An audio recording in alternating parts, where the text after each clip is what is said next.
Assalamualaikum warahmatullahi wabarakatuh. Kami dari kelompok 1 ingin mempresentasikan hasil makalah kami yang berjudul Pemahaman dan Manfaat Microteaching.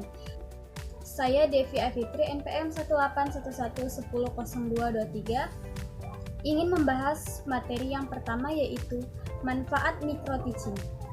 Microteaching dapat digunakan dalam A. Pendidikan pre-service, yaitu bagi calon guru. Yang pertama, sebagai persiapan calon guru sebelum benar-benar mengajar di depan kelas. Yang kedua, sebagai usaha dalam perbaikan penampilan calon guru. Yang ke-B, pendidikan in service, yaitu bagi guru dan penilik. Yang pertama, untuk meningkatkan kemampuan guru mengajar rutin, supaya menemukan dan mengetahui kelemahan-kelemahannya sendiri. Yang kedua, untuk meningkatkan kemampuan supervisor supaya ia tahu apakah bimbingan, nasihat, dan saran-sarannya benar-benar efektif dalam membantu peningkatan guru-gurunya. Yang ketiga, untuk percobaan melaksanakan metode baru sebelum metode itu dilaksanakan dalam pembelajaran yang sebenarnya. Manfaat microteaching secara lebih luas. Penerapan microteaching tidak hanya terbatas pada tujuan mencari calon guru yang dapat mengajar dengan baik dan mendorong terhadap guru-guru untuk selalu meningkatkan performance-nya, tetapi masih dapat digunakan dengan tujuan-tujuan lainnya.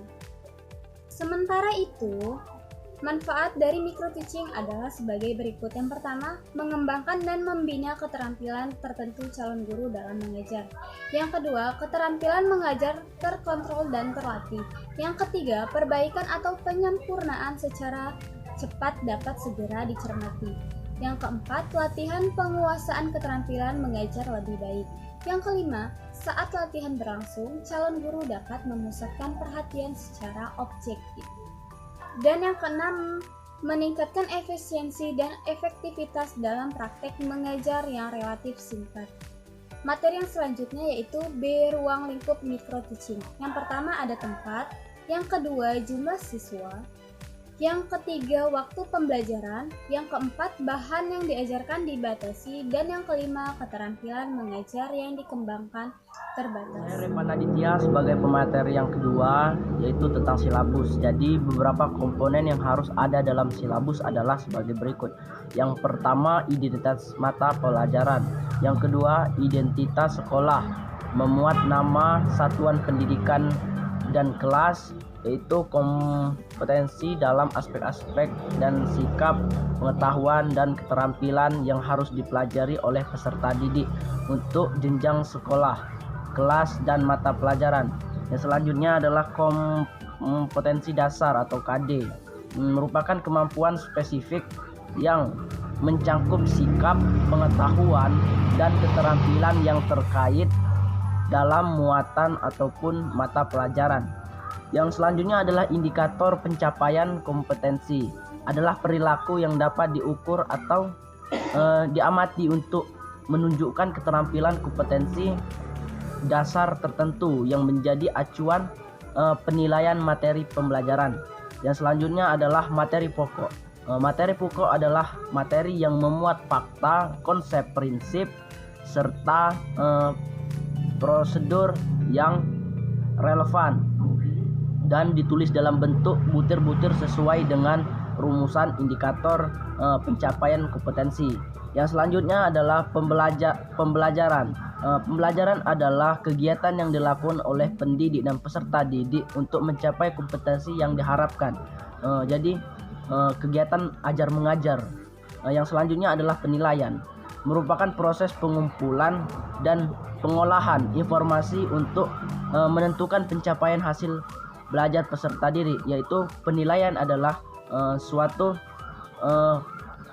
proses pengumpulan dari hasil apa yang telah dipelajari oleh peserta didik dan apa yang telah disampaikan oleh pendidik.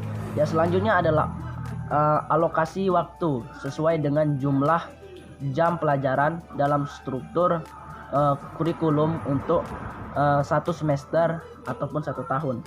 Yang selanjutnya adalah sumber belajar. Sumber belajar adalah suatu yang dapat berupa buku, media cetak, dan elektronik alam sekitar ataupun sumber belajar lain yang relevan. Jadi struktur belajar yaitu berupa buku, media ataupun media belajarnya. Alam sekitar juga bisa. Lalunya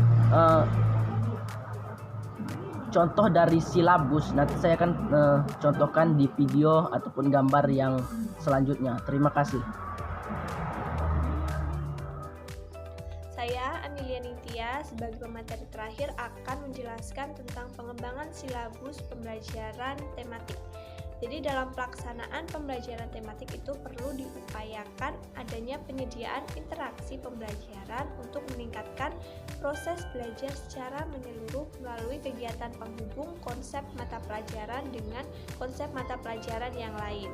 Penyusunan perencanaan pembelajaran tematik itu dimulai dari penetapan mata pelajaran yang dipadukan, kemudian mempelajari kompetensi dasar setiap mata pelajaran dan indikator-indikator pencapaiannya. Selanjutnya, menetapkan tema yang akan dipakai untuk memadukan kompetensi dasar antar mata pelajaran serta membuat bagian keterhubungannya. Jadi, dalam pelaksanaan pembelajaran itu sangat ditentukan oleh bagaimana cara guru menyusun rancangan pembelajaran dan skenarionya yang tepat dan dikemas dengan memperhatikan karakter siswa.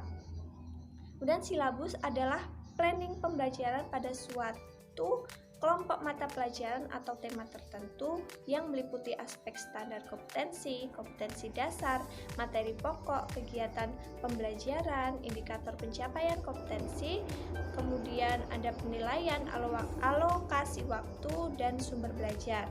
Kemudian prinsip yang mendasari pengembangan silabus itu antara lain ada prinsip ilmiah, relevan, sistematis, konsisten, memadai, nyata dan kontekstual, fleksibel dan menyeluruh.